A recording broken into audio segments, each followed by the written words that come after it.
So, the story kicks off with Casey Bowman, who's just living a pretty chill and disciplined life over in Japan, teaching at the Koga Dojo. He's a well-respected martial arts instructor, and it all looks pretty perfect. Namako, his wife, is expecting, and he's all set to step into fatherhood. One afternoon, Casey swings by a jewelry shop to pick up a necklace for Namako. As he walks out, he spots two suspicious guys following him. He's trying to steer clear of any drama, so he ducks out of sight. But they find him and insist on getting the necklace he just picked up. While lying on the pavement, Casey spots something strange, a symbol carved into their knives. But instead of investigating, they choose to walk away, leaving behind the pain and the mystery. Casey comes home and gives the necklace to Namako, completely unaware that this calm moment will be their final one together.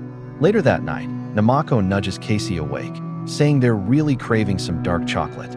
She reassures him not to stress, but Casey keeps pushing. He quietly sneaks out into the night to grab her favorite treat.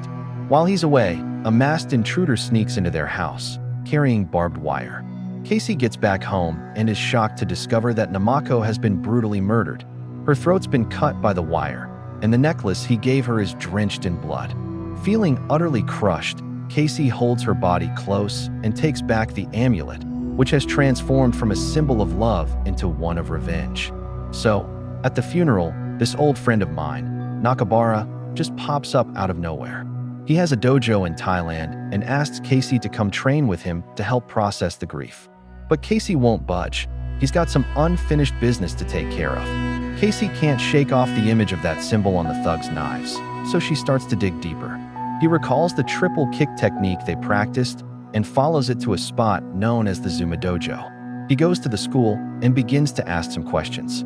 The students are denying everything and closing in around him in a pretty intimidating circle.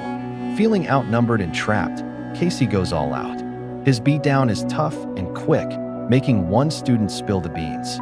He shares that the street thugs aren't from their dojo, but he knows where they typically hang out. That night, Casey makes their way to the restaurant, using the necklace to lure them into the dark alley.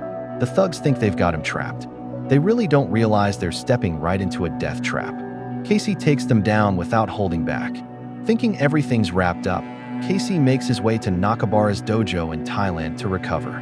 He runs into two of Nakabara's best students, Lucas and Hiroshi. Training is back on, but he can't shake off the grief that lingers. So, there was this sparring session, right? Lucas got a bit too fired up and ended up grabbing a wooden sword. Casey loses it. He really takes Lucas down hard, and then Nakabara jumps in to calm things down. Not long after, Nakabara has Casey go through firewalk training to help him take back control. But Casey just can't shake off the images of Namako's murder.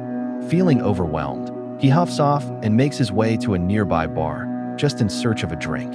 But trouble always seems to find him. Casey is doing his best to stay calm, but the guy just keeps getting more cocky and aggressive. The bar fight just ends up making him feel more frustrated than anything else. The next day, Lucas notices that Casey could use some rest, so he offers to pitch in with the garden chores.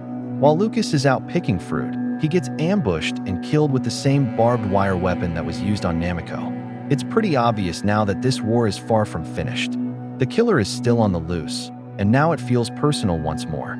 Casey heads back to Nakabara and shares all the details. After a bit of a wait, Nakabara finally spills the beans.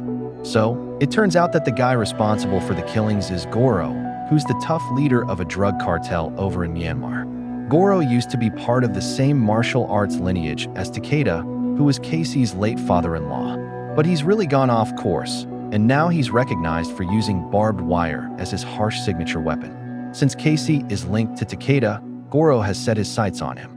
Nakabara is really encouraging Casey to head back to the United States before it's too late. But Casey just won't budge. He's determined to put an end to this. He's looking for some help to track down Goro. Nakabara hands over an old World War II map, a bit hesitantly, showing the way to a hidden stash of ninja weapons tucked away in the Burmese jungle. Casey is heading out from Myanmar. Thanks to a local driver named Mike, he navigates through the thick terrain. In the heart of the jungle, he stumbles upon an old stash filled with swords, throwing stars, and gear that's been handed down through the ages. With everything in place, Casey surprises 4 of Goro's guards. Casey grabs their gear along with the explosives. Now wearing the enemy's gear and armed with some serious tools, Casey sneaks around quietly in the dark. He sneaks into Goro's jungle compound, which is packed with security.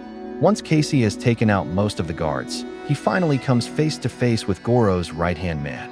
So now there's just one guy standing in the way of justice, and that's Goro himself. Casey finally finds Goro and asks him straight up about Namako. Goro acts like he's clueless, but the barbed wire around his fist says otherwise.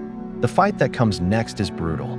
Casey faces some serious challenges. He's slashed, strangled, and really pushed to his limits. But you know what? He just won't back down. With every bit of strength he can muster, he lands one last, desperate hit, severing Goro's head and seeing him fall to the ground. Even though Goro is gone, the wind just doesn't feel right.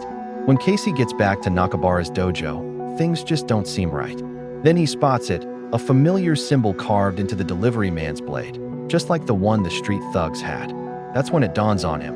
Nakabara was the one pulling the strings all along. Casey talks to his friend, and Nakabara opens up. He convinced Casey to take out Goro, getting rid of his last rival in the drug trade. Now that the way is clear, Nakabara lays down a pretty intense ultimatum for Casey.